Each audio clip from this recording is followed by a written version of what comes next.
नमस्कार, मैं हूं आपके साथ कविता थपलियाल और अब बजट आने में बस कुछ ही समय रह गया है और ऐसे में टैक्स पेयर्स को बहुत सारी उम्मीदें होती हैं। पिछले बजट में भी हमने देखा कि बहुत सारी उम्मीदें लगाए बैठे थे लेकिन हुआ कुछ खास नहीं। अब ऐसे में बहुत सारे सवाल खड़े हो रहे हैं, न सिर्फ पुराने टैक्स रिजीम को लेकर बल्कि नए टैक्स रिजीम को लेकर भी क्या कुछ टैक्स पेयर फ्रेंडली इसको बनाया जा सकता है। कुछ बातें जो कि ओल्ड टैक्स रिजीम में जिसकी मांग है क्या वो पूरी की जाएंगी अब की बार? क्या एटीसी का दायरा बढ़ाया जाएगा? क्या सारे डिडक्शन को और बढ़ाया जाएगा? तमाम तरह के सवाल हैं, उम्मीदें भी हैं, लेकिन चलिए इसका करते हैं विश्लेषण। हमारे साथ अब जुड़ गए हैं तरुण गर्ग, डायरेक्टर डिलॉयट इंडिया। तरुण, आपका बहुत बहुत स्वागत है। और नए अभी जो बजट पेश होगा उसमें टैक्स पेयर के लिहाज से न सिर्फ निवेश को लेकिन टैक्स बचत को लेकर भी तमाम तरह की मांगे। लेकिन शुरुआत हम एक रिकैप के साथ करते हैं क्योंकि जो इंटरिम बजट था उसमें बहुत कुछ करने का स्कोप नहीं था, लेकिन फिर भी हमने देखा कि कम से कम नए टैक्स रिजीम को थोड़ा सा और आकर्षक बनाने को लेकर थोड़ा सा सरकार की मंशा दिखाई भी दे रही है। इस पर हम आगे भी बात करेंगे विस्तार से। लेकिन इंटरिम बजट और उसके पहले जितने भी बजट हुए हैं मोदी सरकार की तरफ से, थोड़ा सा उसका एक लबोलुबाब बताइएगा, कितना क्या पाया और क्या खोया? कविता, धन्यवाद। देखिए, मैं दर्शकों को बताना चाहता हूँ कि ये जो सरकार ने क्या कोशिशें करी थी, अपने नए टैक्स रिजीम को एक लेके आए थे 2020-21 में इसको इन्होंने इंट्रोड्यूस किया था। तो मकसद यही था कि आप अगर अपनी कुछ डिडक्शंस को, एग्जेम्पशंस को फ़ोरगो करते हैं, तो हम आपको एक कंसेशनल टैक्स का एक बेनिफिट देंगे। तो इसी मकसद को लेकर वो एक नए टैक्स रिजीम को लेकर आए थे। तो पहले अगर हम देखें तो 2020 में जब इसको लेके आए थे, तो इतनी आकर्षक नहीं थी। उसका मेन कारण यही था कि जो स्लैब रेट्स थे, उस तरीके के बेनिफिशियल नहीं थे। तो जैसे पहले पुराने टाइम में 6 स्लैब स्ट्रक्चर को इन्होंने इंट्रोड्यूस किया था, जैसे 0 से 2.5 लाख तक 0 इनकम था, फिर 0 टैक्स रेट था, फिर उसको थोड़ा-सा बढ़ाकर इन्होंने 5 लाख तक वो 2.5% और उस हिसाब से फिर इनका रेट चेंज हुआ था। बट अगर मैं अब करंट की बात करूँ, जो इंटरिम बजट में इन्होंने एक काफ़ी सारा पॉपुलर इस नई नई टैक्स प्रणाली को किया था। तो उसमें इन्होंने 4-5 चीज़ें बहुत ही विशेषताएँ करी थी। एक जो चीज़ मैं दर्शकों को बताना चाहूँगा कि इन्होंने 6 स्लैब स्ट्रक्चर को 5 स्लैब स्ट्रक्चर कर दिया था। तो जिसमें एक जो महत्वपूर्ण विशेषकर इम्पोर्टेंट एस्पेक्ट यही था कि 0 से 3 लाख को फिर इन्होंने अगेन 0% था।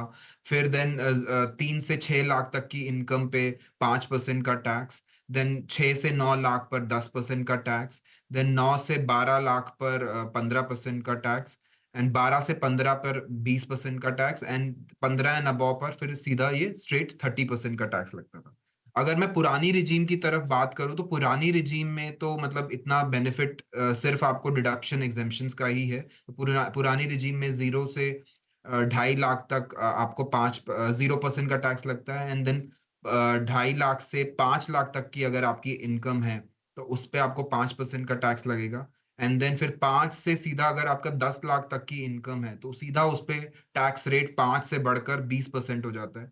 एंड देन फिर अगर आपका 10 लाख से ऊपर का इनकम है, तो आपको सीधा 30% का टैक्स देना पड़ता है, और सरचार्ज का भी रेट्स बहुत ही डिफरेंट हैं। तो एक और जो इन्होंने बेनिफिट जो नई टैक्स प्रणाली में किया था कि 7 लाख तक की अगर आपकी आय है, तो उस पर एक 87A में रिलीफ आपको 25,000 तक की मिलती है। तो उसका मतलब यही है कि 7 लाख तक की आमदनी पर आपको कोई भी टैक्स नई टैक्स प्रणाली में नहीं देना। जबकि यही जो अगर हम पुरानी टैक्स प्रणाली की बात करें, तो ये इनकम 5 लाख तक का दायरा है। तो ब्रॉडली काफ़ी आकर्षक नई टैक्स प्रणाली को मोदी सरकार ने बनाने की कोशिश करी है। तो उसी कदम को देखते हुए ही हमें देखना चाहिए कि आने वाले बजट में सरकार उसी लेवल पर चेंजेस करने की कोशिश करेगी। राइट। तरुण, अब यहाँ पर जो बजट पेश होने वाला है उससे एक बार फिर से बहुत सारी उम्मीदें हैं। सैलरी क्लास को देखा जाए तो बहुत कुछ मिला नहीं है, लेकिन मैं चाहती हूँ कि थोड़ा सा हम सिचुएशन को नई टैक्स व्यवस्था और पुरानी टैक्स व्यवस्था के मद्देनजर समझने की कोशिश करें। अब नई टैक्स रिजीम में ऑनबोर्डिंग कितनी हुई है, जो ऑनबोर्डिंग हो रही है वो क्या लोअर टैक्स पैकेट के लोगों की ज़्यादा हो रही है? कुछ ज़मीनी हकीकत बताइएगा, बिकॉज़ आने वाले वक्त में कही सुनी बातें हैं कि बहुत ज़्यादा सरकार की मंशा नए टैक्स रेजिम को ही प्रमोट करने को लेकर है और धीरे धीरे इसको पुराने टैक्स रेजिम को फेज आउट करने की बात भी कही जा रही है। ऐसे होने की तभी संभावना है जब हम अधिकतर लोगों को नए टैक्स रेजिम में जाता हुआ देखेंगे। तो फिलहाल बताइएगा कि कितनी ऑनबोर्डिंग हो चुकी है आपके मुताबिक?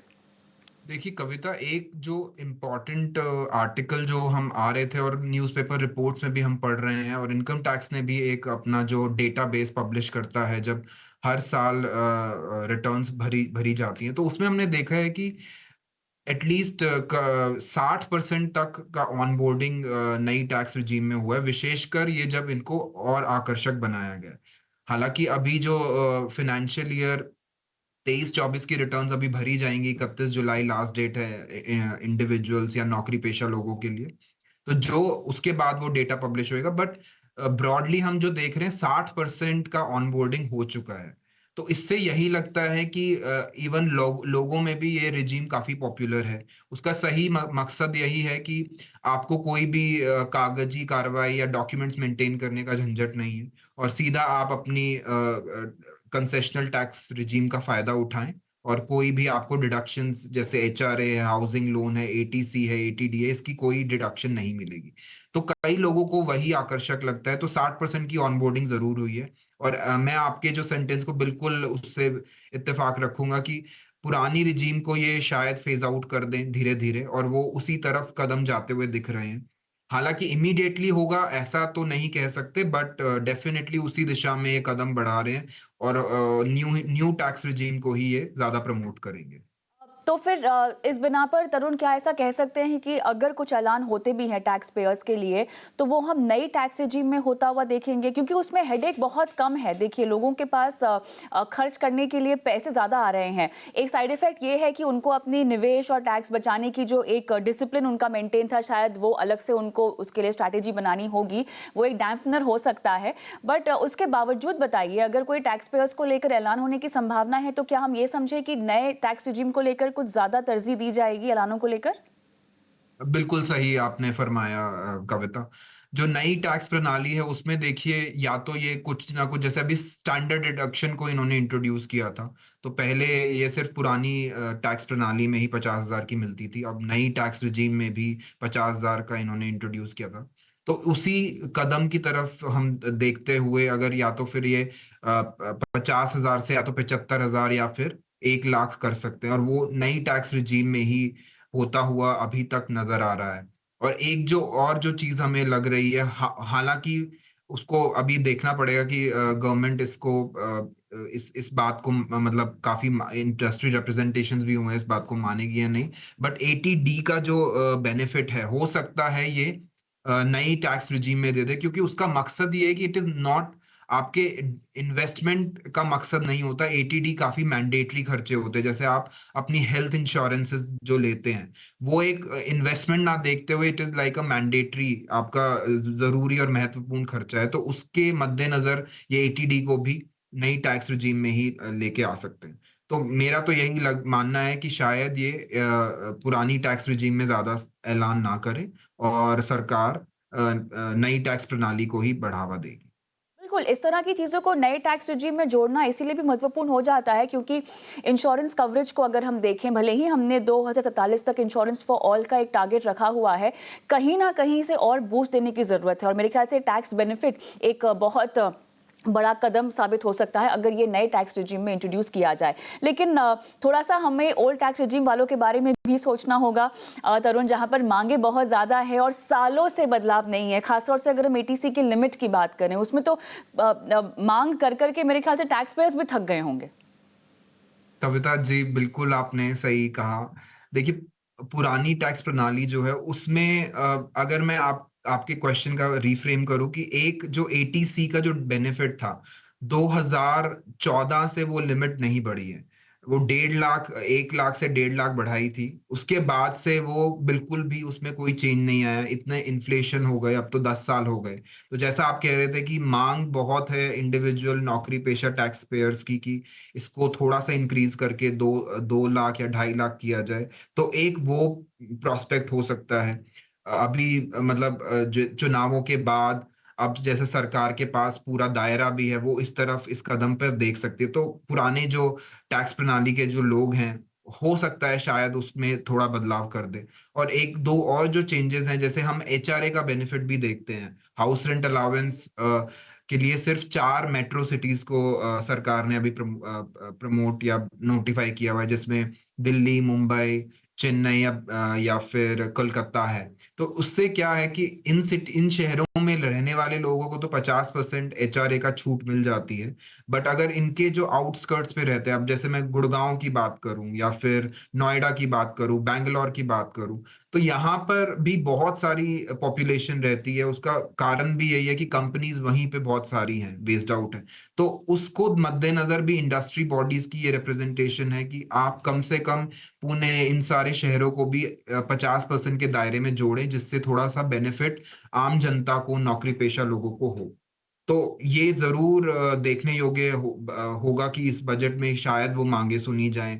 एजुकेशन अलाउंस की भी मैं अगर आपको कहूँ कि ₹100 में कौन-सी एजुकेशन आज मुहैया करा सकता है एक मिडल क्लास या नौकरी पेशा इंसान। सिमिलरली हॉस्टल अलाउंस का भी दायरा अगर ₹300 से बढ़ जाए, तो एक काफ़ी सराहनीय कदम होगा सरकार की तरफ बिल्कुल, से। लेकिन साथ ही यहाँ पर डेट में निवेश को लेकर उसको रैशनलाइज़ करने को लेकर आप क्या कहेंगे? मैं चाहती हूँ कि थोड़ा-सा इंश्योरेंस और यूलिप्स पर भी हम बात करें क्योंकि वहाँ भी एक फ़ायदा जो कि पहुँचता हुआ दिखाई दे रहा है। लेकिन उसके साथ-साथ जो शायद इंडस्ट्री की भी डिमांड है और वो हमने आता हुआ भी देखा बजट में जहाँ पर इंडेक्सेशन का एक बहुत बड़ा फ़ायदा जो कि डेट म्यूचुअल फंड्स को अट्रैक्टिव बनाता था, वो हटा दिया गया। उसको एट पार आप लेकर आ गए हैं फिक्स्ड डिपॉज़िट और बाकी तमाम फिक्स्ड इंस्ट्रूमेंट्स के साथ। अब इंडस्ट्री की तो मांग है ही कि कम से कम 10% पे आप इंडेक्सेशन बेनिफिट तो दें, लेकिन ये कितना होता हुआ दिखाई दे रहा है कंसिडरिंग इक्विटी और डेट मार्केट की जो चाल है, क्योंकि अक्रॉस एसेट क्लासेस कमाई हो रही है तरुण लोगों की, हुँ। निवेशकों की। तो थोड़ा-सा इसको और रैशनलाइज़ करने की कोई संभावना? देखिए, मैं डेट से शुरू करूँगा कि डेट म्यूचुअल फंड्स को जैसे इन्होंने पिछले साल ही ये एक नया सेक्शन 50 डबल ए को लेके आ गए थे।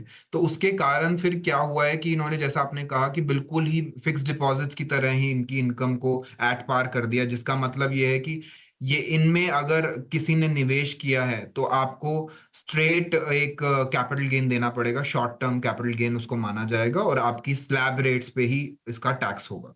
तो बेहतर यही है कि अगर इसको थोड़ा-सा और रैशनलाइज़ किया जाए। काफ़ी सारे अभी जो हमारी वित्त मंत्री से डिस्कशंस चल रहे थे, तो उसमें भी एक बात को उठाया गया है कि क्यों ना डेट म्यूचुअल फंड्स को थोड़ा-सा और रैशनलाइज़ करके या तो आप इस पे इंडेक्सेशन का बेनिफिट दें या फिर आप थोड़ा-सा इसके टैक्स को थोड़ा-सा कम करें। क्योंकि क्योंकि इन इन अ वे तो ये लोग इन्वेस्ट ही कर रहे हैं इसमें। इट्स नॉट ये फिक्स्ड डिपॉज़िट मतलब एज़ सच फिक्स्ड डिपॉज़िट नहीं है। बट ये देखने योग्य बात होगा क्योंकि पिछले साल ही इस सेक्शन को लाया गया है, तो मेबी इसमें सरकार ज़्यादा बदलाव ना प्रेफ़र करे, तो इट मे एक्ट एज़ सम मतलब थोड़ा-सा एक नेगेटिव हो सकता है इस लाइन्स पे हम देख सकते हैं। क्या एलटीसीजी को लेकर कोई मांग? मेरे ख्याल से हर साल ही मांग होती है निवेशकों की और सेक्टर की। नहीं, नहीं, देखिए आम जनता के लिए, आम नागरिक के लिए हमारी यही मतलब माँगें तो बहुत सारी हैं। बट कुछ-कुछ जो हम देख सकते हैं, एक तो यही है कि थोड़ा-सा स्टैंडर्ड डिडक्शन को बढ़ाया जाना चाहिए क्योंकि देखो स्टैंडर्ड डिडक्शन का पर्पज़ यही है कि एक नौकरी पेशा इंसान भी अपने नौकरी करते हुए जनरल कोई खर्चे करता है, तो उसको थोड़ा-सा करना चाहिए। जैसे हमने देखा है कि अब हाउसिंग इनकम जब हम निकालते हैं, तो 30% स्ट्रेट आपकी रिपेयर्स, मेंटेनेंस के खर्चे अलाउ हो जाते हैं। तो इसी लाइन्स पे कुछ ना कुछ 1 लाख या 1.5 लाख इस लिमिट को बढ़ाया जाना चाहिए। और मैं जो एक और चीज़ जो हमें लगती है कि एटीडी को डेफ़िनेटली इनको नए टैक्स प्रणाली में लाना चाहिए और कुछ ना कुछ करके इनको एजुकेशन अलाउंस है और हॉस्टल अलाउंस है, इसको थोड़ा-सा बढ़ाया जाना चाहिए। इवन होम लोन की भी डिडक्शन जो है वो 2 लाख पर रिस्ट्रिक्टेड है, तो इसको भी थोड़ा-सा रैशनलाइज़ या थोड़ा-सा बढ़ाया जा सकता है, जिससे कि थोड़ा जनता को टैक्स बर्डन से थोड़ी-सी रिलीफ मिले। नारी शक्ति में जो है ये सरकार बहुत विश्वास रखती है तरुण, और ऐसे में हमने देखा है कि आप महिला सम्मान विकास पत्र की बात करें या सुकन्या समृद्धि योजना की बात करें, ये कुछ स्कीम्स हैं जो कि महिलाओं को ध्यान में रखते हुए लॉन्च की गई हैं।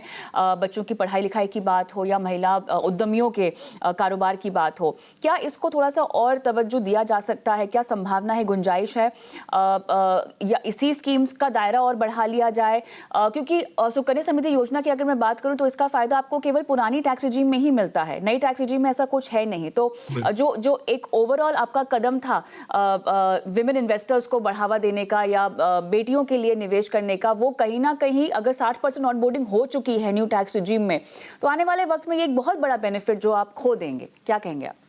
नहीं, नहीं, बिल्कुल सही कविता। ये देखिए आज भी एक आम नागरिक, नौकरी पेशा जो इंसान है या विमेन इन्वेस्टर्स है, वो इसी मकसद से इन्वेस्ट करते हैं कि वो उनको डुअल ऑब्जेक्टिव 2 इनके ऑब्जेक्टिव फुलफिल हो रहे हैं। एक कि वो इन्वेस्ट कर रहे हैं, उनका थोड़ा-सा रिटर्न मिल रहा है उनको और दूसरा कि थोड़ा टैक्स में भी छूट मिल रही है।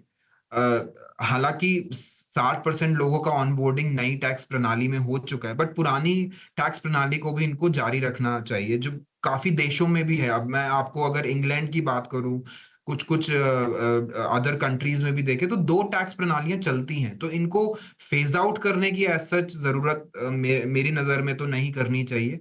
तो ताकि एक इन्वेस्टमेंट भी बरकरार रहे, जैसे अब बेटियों की पढ़ाई-लिखाई के लिए अब आप देखिए मतलब 1.5 लाख तक के ही दायरे में सुकन्या समृद्धि आती है। तो हालाँकि इसको बढ़ा के 2 लाख कर देना चाहिए और इसका एक बेनिफिट ये भी है कि इसका जो इंटरेस्ट है, वो क्वार्टरली बेसिस पर सरकार नोटिफ़ाई करती है। अभी मोर और लेस 7 से 8% के बीच में ही है ये।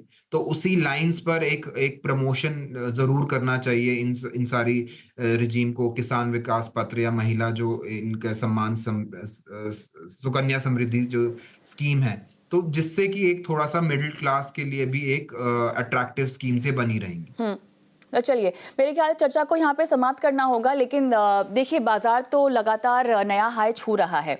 अब ऐसे में चाहती हूँ कि आप हमें कुछ ऐसे ऐलानों के बारे में बताएं जिनसे बाजार को और रफ्तार मिल जाएगी, और कुछ ऐसे ऐलान भी जिससे बाजार मायूस होगा और शायद थोड़ा गिरेगा भी, इम्पैक्ट दिखेगा बाजार पर। क्या कहेंगे?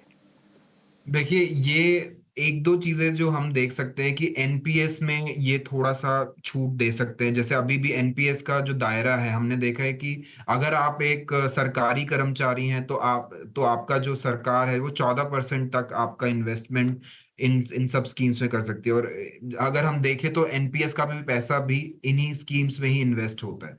तो अगर ये आम नागरिकों के लिए इसको बढ़ाकर 14% भी कर दें, तो इससे भी मैं देखता हूँ कि पैसा इक्विटीज़ या मार्केट में ही फ्लो होगा। सिमिलरली अगर ये थोड़ा-सा कैपिटल गेन स्कीम्स को रैशनलाइज़ कर दें, अगर अगर आप आज की तारीख में पूछें तो इंडिया का कैपिटल गेन रेजिम बहुत ही ज़्यादा टफ और टीडियस हो गया क्योंकि इसमें होल्डिंग पीरियड डिफरेंट है।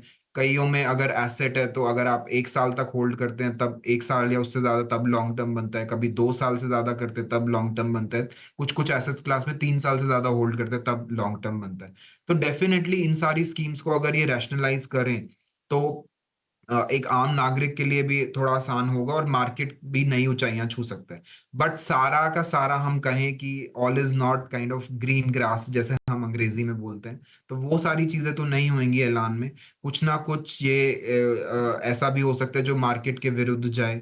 जैसे अगर अब एक जो हम देख रहे हैं कि मेबी ये जो डेट रिजीम को काफ़ी ज़्यादा अब इंडस्ट्री रिप्रेजेंटेशन गए हैं, वो उसको ना करें एंड देन दूसरा अगर हम देखें तो एक फंड ऑफ फंड्स जो म्यूचुअल फंड्स हैं, जैसे आपने निवेश किया और आगे म्यूचुअल फंड भी इक्विटीज़ में डालते हैं, तो उनकी भी माँग थी कि उनको एट पार ट्रीट किया जाए। जैसे 65% और 35% की जो 65% अगर आप इक्विटी में डालें, तो उनको भी इक्विटी फंड की तरह ट्रीट किया जाए।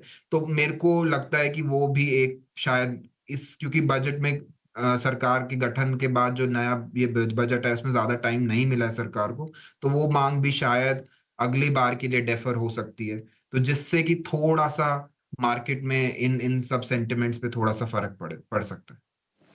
और राइट, मेरे ख्याल से बहुत सारी उम्मीदें हैं यहाँ पर, लेकिन देखना होगा कि हाथ क्या लगता है। लेकिन जितना मंथन हमने किया है, उम्मीद है कि यहाँ पर मिडिल क्लास और आम टैक्स पेयर की झोली में कम से कम कुछ तो पड़ ही जाए। बहुत बहुत धन्यवाद तरुण, आपका समय निकाला और पूरा विश्लेषण किया और दर्शकों का मार्गदर्शन किया।